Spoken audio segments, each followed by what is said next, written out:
اعوذ باللہ من الشیطان الرجیم بسم اللہ الرحمن الرحیم ثم انزل علیکم من بعد الغم امنة نعاسا یغشی طائفة منکم وَطَائِفَةٌ قَدْ أَحَمَّتْهُمْ أَنفُسُهُمْ يَظُنُّونَ بِاللَّهِ غَيْرَ الْحَقِّ ظَنَّ الْجَاهِلِيَّةِ يَقُولُونَ هَلْ لَنَا مِنَ الْأَمْرِ مِنْ شَيْءٍ قُلْ إِنَّ الْأَمْرَ كُلَّهُ لِلَّهِ يُخْفُونَ فِي أَنفُسِهِم مَّا لَا يُبْدُونَ لَكَ يَقُولُونَ لَوْ كَانَ لَنَا مِنَ الْأَمْرِ شَيْءٌ مَّا قُتِلْنَا هَاهُنَا قُلْ لَوْ كُنْتُمْ فِي بُيُوتِكُمْ لَبَرَزَ الَّذِينَ كُتِبَ عَلَيْهِمُ الْقَتْلُ إِلَى مَضَاجِعِهِمْ وَلِيَبْتَلِيَ اللَّهُ مَا فِي صُدُورِكُمْ وَلِيُمَحِّصَ مَا فِي قُلُوبِكُمْ واللہ علیم بذات الصدور۔ عزیز دوستو، السلام علیکم ورحمۃ اللہ وبرکاتہ۔ سورہ آل عمران آیت نمبر 154 تلاوت کی ہے۔ اس آیت میں اللہ تعالیٰ نے غزوہ احد کا ذکر فرمایا ہے۔ غزوہ احد میں مسلمانوں پر غم کے ساتھ غم آ رہا تھا، دکھ کے ساتھ دکھ، رنج تکلیف میں مبتلا تھے۔ یعنی مسلمانوں کا جو لشکر تھا غم اور تکلیف میں مبتلا تھا۔ امن و سکون کے ساتھ اللہ تعالیٰ نے ان کو غنودگی عطا فرمائی، نیند کا غلبہ ہو گیا۔ حتیٰ کہ حضرت ابو طلحہ رضی اللہ تعالی عنہ فرماتے ہیں کہ نیند کا ایسا غلبہ چھانے لگا کہ میری تلوار ہاتھ سے چھوٹ جاتی تھی، اس کو اٹھا لیتا پھر چھوٹ جاتی، پھر اٹھا لیتا پھر چھوٹ جاتی۔ یہ نیند کا غلبہ ایسا ہوا، یہ اللہ تعالیٰ کی رحمت سے ہوا، اللہ کی بہت بڑی نعمت تھی، رحمت تھی۔ اور جو دوسرا گروہ تھا منافقوں کا، وہ ششدر اور پریشان تھے، کیونکہ یہ جنگ احد جو تھی اس کے اندر اللہ تعالیٰ نے ایک امتحان پیدا کر دیا تھا تاکہ پتہ چل جائے کون منافق ہے اور کون مومن ہے۔ پڑھتے ہیں انشاءاللہ، اس میں مکمل طور پر علم ہو جائے گا۔ تو اللہ تعالیٰ نے ارشاد فرمایا، ثم انزل علیکم، ثم پھر، انزل علیکم، انزل نازل فرمایا، علیکم تم پر، من بعد الغم، غم کے بعد اللہ تعالیٰ نے ارشاد فرمایا کہ غم کے بعد کیا نازل فرمایا؟ امنتن، سکون، امن، نعاسن، اونگ تھی، نیند تھی، یغشا جس نے گھیر لیا تھا۔ ثم انزل علیکم من بعد الغم، یعنی غم کے بعد اللہ تعالیٰ نے آپ پر اتارا، نازل فرمایا کیا چیز؟ امنتن یعنی سکون، امن، نعاسن ایک اونگ عطا فرمائی جو ایک نیند کی شکل میں تھی، یغشا جس نے لپیٹ لیا، طائفتن ایک گروہ کو، منکم تم میں سے، یعنی تم میں سے جو ایک گروہ تھا اللہ تعالیٰ نے اس کو امن و سکون کی نیند عطا فرما دی۔ یہ مومنوں کا گروہ تھا جو کہ غزوہ احد میں جن کے جسم زخموں سے چور چور ہو رہے تھے، تھکن سے جوڑ جوڑ ٹوٹ رہا تھا، اپنے بھائیوں کی لاشیں نظر آ رہی تھیں، کتنے مسلمان سپاہی زخموں سے تڑپ رہے تھے، ہر طرف خوف و ہراس پھیلا ہوا تھا۔ اس وقت رنج، غم اور دکھ کی کیا حالت تھی کہ اس وقت اللہ تعالیٰ نے مخلص مومنوں کو اس غم اور رنج کی جو تکلیف تھی، غم تھا، اس سے رہائی کے لیے اللہ تعالیٰ نے ان پر غنودگی طاری فرما دی، جس سے وہ ان کا تھکا ہارا جو لشکر تھا مسلمانوں کا، مومنین کا، وہ نیند کے بعد دوبارہ تازہ دم ہو گیا۔ گویا یہ نیند کا آنا ایک بہت بڑی نعمت ہے۔ اس کا ذکر اللہ نے یہاں ارشاد فرمایا کہ ثم پھر انزل اتارا علیکم آپ پر من بعد الغم غم آنے کے بعد، کیونکہ غم ہی تھا نا کہ مسلمانوں کی لاشیں دیکھ رہے تھے اور ساتھ دشمن کے حملے تھے اور مسلمانوں کے پاس کوئی ہتھیار بھی اتنے نہیں تھے اور دشمن جو ہے ان کے حملوں سے مسلمان تڑپ رہے تھے، زخمی تھے، خوف و ہراس پھیلا ہوا تھا، ایک دہشت کا سا سامان تھا،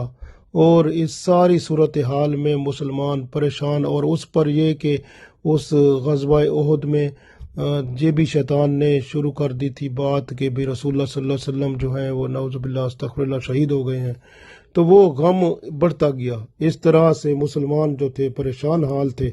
اور ان سب پریشانی کی صورت میں پھر اللہ تعالیٰ نے سکون عطا فرمایا مومنین پر کہ ان کو نیند عطا فرمائی۔ اللہ نے ارشاد فرمایا ثم پھر انزل علیکم تم پر نازل کیا من بعد الغم غم کے بعد امنتن یعنی سکون عطا فرمایا، امن عطا فرمایا، نواسن اونگ عطا فرمائی یعنی نیند کی حالت عطا فرمائی، یغشا جس نے گھیر لیا، طائفتن ایک گروہ کو منکم تم میں سے، یعنی جو مومنین کا گروہ تھا اس کو اللہ تعالیٰ کی رحمت سے نیند نے گھیر لیا۔ اب وہ خوف و ہراس اور ہر قسم کی پریشانی اور خطرات جو ذہن کے اندر تھے، ان کے غم پر غم، دکھ پر دکھ جو اندر ذہن کے اندر چھایا ہوا تھا، اللہ تعالیٰ نے یہ نیند کی برکت سے سارا غم غلط کر دیا، سارے دکھ جو ہیں رخصت ہو گئے، مسلمان دوبارہ فریش ہو گئے، دوبارہ جنگ لڑنے کے لیے تیار ہو گئے۔ یہ اللہ کا کرم و فضل تھا جو صرف انہیں نصیب ہوا جو ایمان والے تھے، اور ان کو نصیب نہ ہوا جو نفاق والے تھے، منافق تھے۔ منافقوں کو تو گھبراہٹ ملی، بزدل تھے، ان کے اوپر تو کفار و مشرکین کی فوج کا رعب پڑ گیا تھا، وہ تو حق سے دور ہی ہوتے گئے تھے۔ اب اگلے حصے میں انہی منافقین کا ذکر آ رہا ہے۔ اصل میں وہ منافقین جو تھے کہ جب رسول اللہ صلی اللہ علیہ وسلم غزوہ احد کی طرف چل پڑے تھے، اس وقت ایک صورتحال یہ تھی کہ رسول اللہ صلی اللہ علیہ وسلم کا ارادہ تھا کہ ہم مدینہ شریف میں رہ کے ہی جنگ کریں، اور جو عبداللہ بن ابی جو منافقوں کا سردار تھا اس نے بھی اسی بات کی تائید کی تھی کہ ہم مدینہ شریف میں رہ کر ہی دشمنوں کا مقابلہ کریں گے۔ لیکن پھر صحابہ کرام رضوان اللہ علیہم اجمعین جو ہے ان کا مشورہ تھا کہ ہم مدینہ سے باہر جا کر ہم مقابلہ کریں گے دشمن کا، تو کیونکہ وہ جو نوجوان جنہوں نے جنگ بدر میں مقابلہ نہیں کیا تھا ان کے اندر بھی بڑی تڑپ تھی کہ ہم مقابلہ کریں گے باہر جا کے، تو رسول اللہ صلی اللہ علیہ وسلم نے اجازت دے دی، فیصلہ ہو گیا کہ ہم اب باہر جائیں گے۔ تو پھر جنگ احد کے مقام پر جب پہنچے تو وہاں پر جو ہے آمنا سامنا ہوا، تو وہ جگہ جو تھی رسول اللہ صلی اللہ علیہ وسلم نے وہاں پر مسلمان جو تھے ان کے ہمارے جو فوجی تھے ان کو مقرر کیا کہ فلاں فلاں جگہ پہ آپ نے لڑنا ہے۔ سارا آپ صلی اللہ علیہ وسلم نے مورچے بندی کی، سب کچھ جس طرح کے ایک کمانڈر کرتا ہے، آپ صلی اللہ علیہ وسلم نے سب انتظام کر کے حکم فرما دیا کہ آپ کی ڈیوٹی یہاں ہے، آپ کی ڈیوٹی یہاں ہے، آپ کی ڈیوٹی یہاں ہے۔ تو رسول اللہ صلی اللہ علیہ وآلہ وسلم نے سب کی ڈیوٹی جو تھی وہ لگا دی۔ تو اس طرح سے یہ معاملہ جو ہے اللہ کے رسول صلی اللہ علیہ وآلہ وسلم سے حکم سے ہو گیا۔ لیکن اس میں کیا تھا کہ راستے میں وہ جو منافقین تھے وہ کیونکہ جب چل پڑے تھے تو 1000 کے قریب تقریباً لشکر تھا، اور اس میں سے 300 کے قریب منافق تھے، اور عبداللہ بن ابی جو تھا وہ تھوڑا پریشان ہوا کہ بھئی ہماری بات نہیں مانے گی، تو پھر وہ 300 منافقین کو ساتھ لے کر واپس لوٹ گیا۔ تو مسلمان تقریباً 700 رہ گئے، لیکن ان مسلمانوں کے اندر بھی کچھ منافقوں کی مختصر جماعت موجود تھی۔ اب ان کا سربراہ جو تھا وہ تھا موتب بن کشیر۔ موتب بن کشیر ان منافقین کا سردار تھا جو جنگ احد میں منافق موجود تھے۔ یہ کیوں آ گئے تھے؟ اس لیے کہ جو انصار تھے یہ انصار کے رشتہ دار تھے، رشتہ داری نبھانے کے لیے ان کے ساتھ یہ بھی جنگ میں آ گئے تھے۔ تو یہ منافقین اندر کے منافق تھے لیکن وہاں پر یہ موجود تھے۔ اب اللہ تعالیٰ ان کا ذکر فرما رہا ہے کہ یہ وہ لوگ تھے جنہیں اللہ تعالیٰ نے جو ہے وہ ایمان کی دولت جو ہے وہ نہیں عطا فرمائی تھی، کیونکہ ایمان جو ہوتا ہے وہ اقرار باللسان اور تصدیق بالقلب ہوتا ہے۔ تو ان کا دل جو تھا وہ ایمان پر قائم نہیں تھا، اس کی تصدیق نہیں کر رہا تھا، اس لیے دل میں ان کے بڑے بڑے وہم و گمان اور وسوسے اور بڑے شکوک و شبہات پیدا ہو رہے تھے۔ تو اللہ تعالیٰ نے ایسے لوگوں پر پھر وہ نیند جو تھی، جو اللہ کی رحمت تھی، وہ مومنین کو آ گئی، لیکن یہ جو تھے یہ جاگتے رہے اور یہ اسی طرح پریشان حال رہے۔ تو اب ان کا ذکر آ رہا ہے، پڑھتے ہیں۔ اللہ فرماتا ہے وَطَائِفَةٌ، اور ایک گروہ وہ تھا قد اہمتہم، تو یہ وہ تھا جن کو فکر تھی انفسہم، اپنی جانوں کی۔ تو یہ وہ تھے جن کو اپنی جانوں کا فکر تھا۔ یظنون، ظن کہتے ہیں گمان کو، وہم کو، خیال کو۔ یظنون، یہ کیا کرتے تھے؟ یہ خیال کرتے تھے حتیٰ کہ باللہ، اللہ پر، غیر الحق، نا حق، اللہ پر بھی بدگمان ہو رہے تھے، اللہ پر بھی نا حق جو ہے وہ گمان کر رہے تھے اللہ کے اوپر۔ استغفر اللہ، نعوذ باللہ، جیسے وہ کہتے تھے کہ یہ رسول اللہ صلی اللہ علیہ وسلم نے تو فرمایا تھا اللہ تعالیٰ ہمیں فتح دے گا، تو یہ فتح تو نہیں ہوئی، یہ تو ہمیں کافر جو ہیں انہوں نے ہمارے ساتھ یہ کیا، ہمارے تو اتنے بندے شہید ہو گئے، اور یہ مسلمانوں کے ساتھ کیا ہو رہا ہے، کیا پتہ مسلمان آگے رہیں نہ رہیں، رسول اللہ صلی اللہ علیہ وسلم دنیا میں رہیں یا شہید ہو جائیں۔ استغفر اللہ، کسی ایسی فضول باتیں وہ اپنے ذہن میں ڈال رہے تھے۔ تو اللہ فرماتا ہے کہ یہ کیا کر رہے تھے؟ یہ یظنون باللہ غیر الحق، اللہ کے بارے میں بھی غیر گندہ گمان رکھ رہے تھے کہ اللہ کیا پتہ مدد کرے گا نہیں کرے گا، کیا ہوگا، اس طرح فضول باتیں یہ کر رہے تھے۔ اللہ نے ناراضگی کا اظہار کھول کے رکھ دیا۔ ظن الجاہلیہ، اللہ فرماتا ہے یہ ان کے گمان جو تھے اس طرح کے تھے جس طرح جاہل لوگوں کے ہوتے ہیں، جاہل لوگ بھی اس طرح کے گمان کرتے ہیں، جاہلوں کی طرح ان کا خیال تھا بھی ہمیں جو ہے کیا پتہ اسلام باقی رہے گا یا نہیں رہے گا، کیا پتہ رسول اللہ صلی اللہ علیہ وسلم رہیں گے نہ رہیں گے، یعنی وہ اس طرح کی گمان، غلط قسم کے گمان اور خیال یہ کر رہے تھے۔ تو اللہ تعالیٰ نے یہ کھول کے رکھ دیا ان کا معاملہ، اس لیے ان کو نیند بھی نہیں آئی، تو ان کو سکون بھی اللہ نے نہیں دیا۔ تو یہ کیا فرمایا اس میں؟ وَطَائِفَةٌ، یہ وہ گروہ تھا، دوسرا گروہ قد اہمتہم انفسہم، تو یہ وہ گروہ تھا جن کو ان کے انفسہم یعنی ان کے نفس، ان کی اپنی جان کے لالے جن کو پڑے ہوئے تھے۔ یظنون، وہ پھر گمان کرتے تھے باللہ، اللہ پر، غیر الحق، نا حق اللہ پر گمان کر رہے تھے۔ ظن الجاہلیہ، ان کے گمان اس طرح تھے جس طرح جاہلوں کے ہوتے ہیں۔ تو اس طرح کا یہ وہ گروہ تھا منافقین کا جو امن و راحت کی نیند سے محروم تھے۔ جب مسلمان اونگ رہے تھے یہ منافقین گمان میں مبتلا تھے کہ اللہ تعالیٰ مسلمانوں کی مدد کرے گا نہیں کرے گا، مسلمان ختم ہو جائیں گے، استغفر اللہ، یا کیا ہوگا۔ جاہلوں کی سی بدگمانیاں ان میں تھیں، اسلام رہے گا نہیں رہے گا، رسول اللہ صلی اللہ علیہ وسلم رہیں گے نہیں رہیں گے، کیا ہوگا۔ اندر ان کے دل میں اس طرح کے وسوسے اور شکوک و شبہات اور اس طرح کی باتیں پیدا تھیں۔ تو یہ لوگ منافقین اندر سے ایسی باتیں سوچ رہے تھے، تو اس لیے اللہ تعالیٰ نے ان کو نیند اور سکون عطا نہ فرمایا، حتیٰ کہ یہاں تک سوچ رہے تھے کہ ابو سفیان کیا پتہ دوبارہ حملہ کرے اور باقی جو ہم بچے ہوئے ہیں سب کو ختم کر دے۔ عجیب کہ خیال ان میں آ رہے تھے۔ تو اللہ تعالیٰ نے ان کی طرف سے ناراضگی فرمائی، اور یہ اللہ نے فرمایا یہ اللہ کے بارے میں بھی غلط غلط گمان کر رہے تھے. یظنون باللہ غیر الحق، یعنی اللہ کے بارے میں ناحق بدگمانیاں کر رہے تھے، اور اس طرح سے کہتے تھے کہ اپنا اللہ نے تو وعدہ کیا تھا وہ ہمارے ساتھ مدد ہوگی، تو اللہ نے ہمارا وعدہ پورا نہ کیا. اس طرح عجیب عجیب. تو یہ ایسے لوگ تھے، منافق تھے. تو یہ منافقوں کی بات اللہ نے فرمائی. آگے منافقوں کا ذکر پھر فرماتے ہیں، اللہ تعالیٰ فرماتے ہیں یقولون، یہ کہتے تھے، حل لنا من الامر، حل لنا کیا ہمارے لیے، من الامر اس کام میں، اس حکم میں، اس بات میں، من شے کوئی اختیار ہے، یعنی ہمیں بھی کوئی اختیار ہے اس میں. یعنی مقصد یہ ہے کہ جب یہ جو یعنی انہوں نے کہا یہ جو جنگ کا سلسلہ ہے اس میں تو رسول اللہ صلی اللہ علیہ وسلم ہی کمانڈر، آپ صلی اللہ علیہ وسلم نے سارے حکم، آپ صلی اللہ علیہ وسلم نے ہی لوگوں کو مورچوں پہ بٹھایا، سارا سسٹم بنایا. تو وہ کہتے تھے ہمیں بھی اختیار ملتا، ہمیں بھی اختیار کوئی ہے. اس طرح عجیب خیال کرتے تھے. وَقُلْ، اللہ نے فرمایا، اللہ تعالیٰ نے فرمایا، قل، ان کو فرما دیں، ان الامر،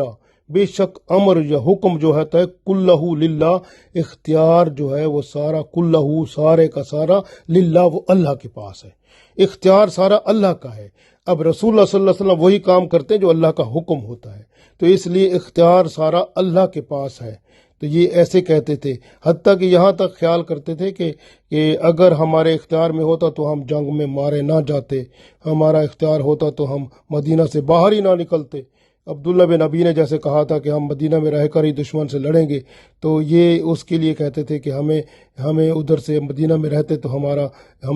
ہماری یہ قتل و غارت نہ ہوتی، ہمارے بندے نہ شہید ہوتے، ہمیں اس طرح سے ہمارے رشتہ دار شہید نہ ہوتے. اس طرح سے وہ باتیں کر رہے تھے. تو اللہ تعالیٰ فرماتا ہے یہ ایسے لوگ ہیں، یخفون، یہ چھپاتے ہیں، فی انفسہم، اپنے اندر جو ہے چھپا رہے ہیں، مالا یبدونا، جو ظاہر نہیں کرتے، لقت آپ کو، یعنی آپ کو جو نہیں بتاتے، یہ آپ کے سامنے ظاہر نہیں کرتے، یہ اندر ان کے بڑا گند ہے جو کہ یہ چھپا رہے ہیں اندر، یہ باہر ظاہر نہیں کرتے. یہ ایسے منافق لوگ عجیب طرح کے ہیں. یہ منافق جیسے کہتے تھے ہماری رائے پر عمل نہ کیا تو رسول اللہ صلی اللہ علیہ وسلم نے مدینہ شریف سے باہر جا کے لڑائی کرنا شروع کر دی، ہم تو چاہتے تھے مدینہ شریف میں ہوتی، جیسے عبداللہ بن ابی ان کا سردار نے کہا تھا. تو یہ اس طرح کی باتیں، ان میں اور بہت سارے خیال اور باتیں چل رہی تھیں جو اللہ تعالیٰ نے فرمایا ان کے اندر بڑا گند ہے جو کہ گھسا ہوا ہے. یخفون فی انفسہم، اندر یہ چھپے ہوئے غلط خیالات اور گمان اور وسوسے چل رہے ہیں ان میں. اور مالا یبدون لک، یہ آپ کے سامنے ظاہر نہیں کریں گے. تو اللہ نے رسول اللہ صلی اللہ علیہ وسلم کو سب کچھ ان کا ظاہر کر دیا. تو یہ جو ہے نا اس طرح کے لوگ تھے. تو انہوں نے منافقوں کا جو کچا چٹھا ہوتا ہے، جیسے ہوتا ہے سب کچھ کھل کے اللہ تعالیٰ نے رسول اللہ صلی اللہ علیہ وسلم کے سامنے کھول کے بیان کر دیا، بتا دیا یہ وہ لوگ ہیں. تو آگے اللہ تعالیٰ فرماتا ہے یہ کیا منافق کہتے تھے کہ یقولون، یہ کہتے تھے، لو کان لنا من الامر شیء ما قتلنا ہا ہونا. یقولون، یہ کہتے تھے، لو کانا، اگر، کانا لنا، اگر ہماری بات مان لی جاتی، من الامر یعنی ہماری بات مان لی جاتی، ہمارا اختیار جو تھا اس کو سمجھ کر قبول کر لیا جاتا. کیا تھا کہ اس کے جو عبداللہ بن ابی نے کہا تھا مدینہ شریف میں رہ کر جو ہے جنگ لڑو، باہر نہ جائیں، تو یہ باہر نہ آتے، مدینہ شریف میں رہتے. تو اس طرح کی بات یہ سوچ رہے تھے. تو ما قتلنا، ہم قتل نہ کیے جاتے، ہاں ہونا اس میں یعنی ہمارا پھر قتل و غارت نہ ہوتے، ہمارے یہ رشتہ دار جو ہیں یہ نہ مارے جاتے اور ہمارا نقصان نہ ہوتا. تو اس طرح کی باتیں یہ سوچ رہے تھے. اللہ تعالیٰ نے یہ کھول کے بیان کر دیا. پھر اگلے حصے میں اللہ نے فرمایا، قل لو کنتم فی بیوتکم، قل، کہہ دو ان کو، بتا دو ان کو. اللہ نے رسول اللہ صلی اللہ علیہ وسلم کو فرمایا کہ بتا دو ان کو. کیا بتا دو؟ کنتم، کہ تم، فی بیوتکم، اگر تم اپنے گھروں میں ہی رہتے، لا برز الذین کتب علیہم القتل، لا برز الذین، اگر تمہارے لیے لکھا تھا، کتبہ لکھ دیا گیا تھا، علیہم القتل، کہ تمہارے لیے قتل لکھا تھا کہ تم نے قتل ہونا ہے، تم نے مرنا ہے، موت تمہارے لیے لکھی ہوئی تھی. الی مداجئہم، مداجع کہتے ہیں وہ جگہ جہاں پر بندے نے مرنا ہوتا ہے، یعنی قتل گاہ کی طرف. الا ٹورڈ، اس کی قتل گاہ کی طرف تم ضرور چل کر آتے. یعنی اگر تم گھر میں ہی رہتے، اگر جیسے تم کہہ رہے ہو کہ ہم مدینہ شریف ہوتے وہاں سے ہم لڑتے یا وہاں ہوتے، اگر تم گھر میں ہی رہتے، فی بیوتکم، اگر تم اپنے گھر میں ہوتے، لبرز الذین، پھر جن کے حق میں کتب علیہم القتل، جن کے لیے اللہ نے موت لکھ دی تھی، قتل ہونا لکھ دیا تھا، الی مضاجعہم، تو پھر وہ جنگ کے میدان میں ضرور آتے اور یہاں قتل ہوتے، کیونکہ زندگی موت اللہ نے لکھی ہوئی ہے، موت کا وقت مقرر ہے، جب وہ آ جاتا ہے تب موت آتی ہے۔ یہ نہیں ہوتا کہ ہر وقت بندہ کہے کہ میں مر جاؤں گا، نہیں، موت اس وقت آتی ہے جب اللہ کا حکم ہوتا ہے، نہ کسی وبا سے مرتا ہے، نہ کسی بیماری سے مرتا ہے، نہ کسی چیز سے مرتا ہے، موت اس وقت آتی ہے جب اللہ نے جو لکھ رکھا ہے موت کا وقت وہ پورا ہوتا ہے، تب بندہ مرتا ہے۔ تو اس لیے تو اللہ نے فرمایا کہ قل لو کنتم فی بیوتکم، ان کو فرما دیں کہ اگر تم گھروں میں ہی رہتے، لبرز الذین کتب علیہم القتل، تو پھر تم گھروں میں ہی رہتے تو کتب، جس پر لکھ دیا گیا تھا قتل ہونا، الی مضاجعہم، تو پھر وہ اپنی قتل گار تک ضرور آ جاتے،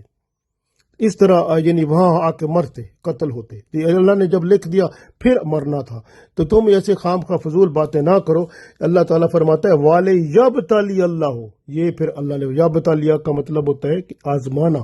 پھر اللہ تعالیٰ نے آزمایا، یہ اللہ تعالیٰ کی آزمائش اس لیے تھی کہ وَلِيَبْتَلِيَ اللَّهُ، تاکہ اللہ تعالیٰ تمہیں آزمائے، ما فی صدورکم، تمہارے سینوں میں کیا ہے، تاکہ اس کو کھول کے اللہ باہر نکال دے، آزما لے کہ سینے کے اندر تمہارے کیا پڑا ہوا ہے، والے مہیسا، اور تمہارے سینوں کو صاف کر دے، اس کے اندر سے جو گند غبار ہے سب باہر نکال کر رکھ دے، معافی قلوبہم، تاکہ پتہ چلے ان کے دلوں میں کیا کچھ ہے، تو دلوں کا کھول کے رکھ دے اللہ تعالیٰ، واللہ، اور اللہ تعالیٰ علیم، اللہ تعالیٰ جاننے والا ہے، بذات صدور، سینے کے اندر جو کچھ بھی ہے اللہ تعالیٰ سب جانتا ہے، دلوں کے اندر جو چھپا کے رکھا ہوتا ہے وہ سب اللہ جانتا ہے، اس لیے اللہ تعالیٰ نے سب کچھ کھول کے رکھ دیا۔ تو یہ اللہ تعالیٰ کی طرف سے آزمائش ہوتی ہے، آزمائش بندے کے اوپر آتی ہے۔ اصل آزمائش کا مطلب یہ ہوتا ہے کہ مومن اور منافق کا جو ہے اللہ تعالیٰ وہ فرق دکھا دے کہ بندہ کتنا مومن، اس کے اندر ایمان ہے کہ نہیں ہے۔ ایمان کیا ہوتا ہے کہ وہ ایمان جو ہوتا ہے وہ جیسے اقرار باللسان و تصدیق بالقلب، زبان سے اقرار کرتا ہے بندہ، تصدیق بالقلب، دل سے اس کا یقین رکھتا ہے، وہ زبان بھی دیکھی جاتی ہے، دل بھی دیکھا جاتا ہے، پھر وہ اعضاء جو ہیں اس طرح کا عمل کرتے ہیں جو زبان اور دل نے جس کی گواہی دی ہے، جس کا یقین ہے۔ تو وہ دل کی حالت، ان کے دل میں تو کچھ اور تھا، زبان سے یہ مسلمان ظاہر ہو رہے تھے، لیکن دل میں تو کچھ اور وسوسے اور خیالات، اور رسول اللہ صلی اللہ علیہ وسلم کے بارے میں بھی غلط خیال، اللہ کے بارے میں بھی غلط گمان کر رہے تھے۔ تو اس لیے اللہ تعالیٰ نے بتایا یہ منافقین جو ہوتے ہیں اس طرح کے لوگ ہوتے ہیں، اور اللہ تعالیٰ چاہتا تھا کہ ان کی آزمائش کر کے ان کو نکھیڑ دے، یعنی ان کا پتہ چلے یہ منافق ہے یہ مومن ہے۔ تو اللہ تعالیٰ نے کھل کر منافق اور مومن کا یہ سیپریشن کر دی، ان کی علیحدگی کھول کر بیان کر کے رکھ دی کہ یہ ہیں۔ تو اس لیے جو ہے نا یہ ہمیشہ یاد رکھیں کہ اللہ تعالیٰ کی طرف سے جب کوئی آزمائش آتی ہے اس کی میں بھی حکمت ہوتی ہے، اور اس کی حکمت کو اللہ تعالیٰ جانتا ہے، لیکن جو ایمان والے ہوتے ہیں ان کے لیے بہتر ہوتا ہے۔ اس لیے جو ہے یہ بات بھی یاد رکھنی چاہیے کہ جو نیکی ہوتی ہے نا، نیکی جب بندہ نیک بنتا ہے نا تو نیکی جو ہوتی ہے نا دوسری نیکی کو کھینچ لاتی ہے،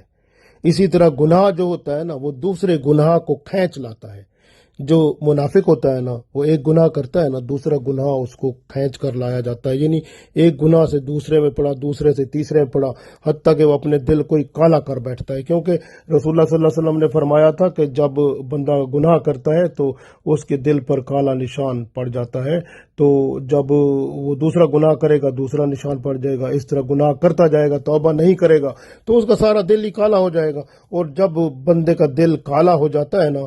تو پھر شیطان اس پر مکمل غلبہ پا لیتا ہے، پھر وہ بندہ خدا نہیں ہوتا، پھر بندہ شیطان ہوتا ہے۔ تو اس طرح کی حالت ہوتی ہے۔ تو اللہ تعالیٰ سے دعا ہے کہ اللہ تعالیٰ ہم پر کرم فرمائے، اور ہمیں آزمائش اگر اللہ تعالیٰ اس میں ڈالے تو کامیاب بھی ضرور کرے، اور دنیا اور آخرت میں جب تک ہمیں اللہ تعالیٰ زندہ رکھے ایمان کامل اعمال صالح کے ساتھ زندہ رکھے، اور جب اس دنیا سے اٹھائے اعمال صالح اور ایمان کامل کے ساتھ اٹھائے، آمین۔